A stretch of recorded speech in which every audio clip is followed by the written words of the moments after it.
So first I wanted to know, what is it like going from The Weeknd to this with Stella? You have that experience of working with her, but what did she do for you as an actor's director on set on this that you didn't even know she was capable of?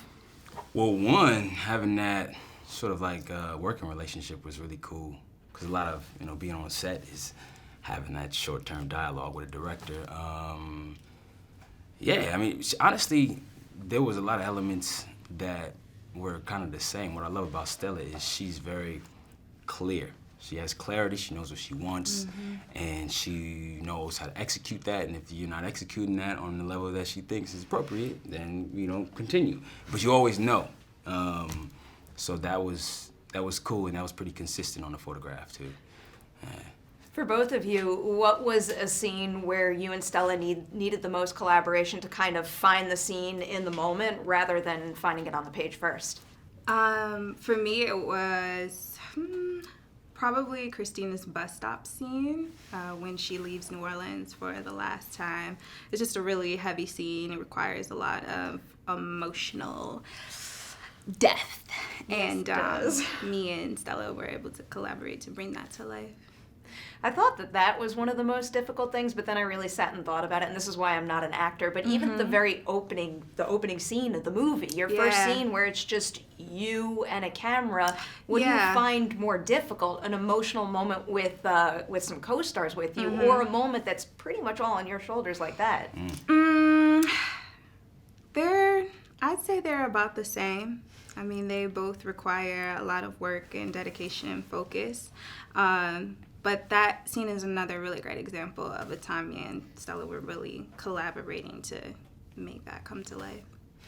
So now, this movie is largely about a photograph that has a lot of meaning and a lot of history to it, but nowadays with our phones, we can have thousands of photos. So for you two, I am curious, what is the thing you have the most photos of on your phone? Is it a selfie? Is it food? Is it family, pets, anything? Good question. Mine are screenshots of funny things. Yeah. I don't take a lot of pictures of myself or like the things around me. I try to stay present. So yeah, screenshots. Like memes and stuff. Like like memes or tweets or Yeah. I recently just got a puppy, so it's a lot of pictures of a 8-week-old puppy. It's what like kind of puppy? It's a Chihuahua, all right? Which I can go into, but I won't. But yeah, so it's a lot of that, and then like she said, just like a lot of screenshots of funny clips and stuff like that. Wait, I have to ask one more question now. What's the puppy's name?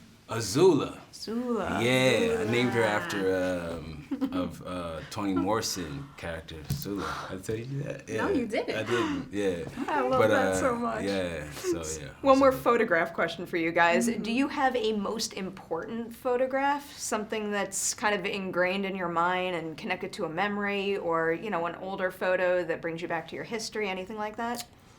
There's a picture of myself and my mother when I was like young that I think just connects me back to that unconditional love, which is the truest love I've ever experienced, is that between, especially at that age, like just knowing that she'd do anything for me. There's one picture that I have in mind of her. For me, it's just a picture of my mother when she was in her 30s, and she hates the photo because it was an off guard, but I think it is the most beautiful photo she's ever taken, and I use it as a bookmark for every book I read, so I always keep it with me. Oh, I love that so much. Shout out to moms.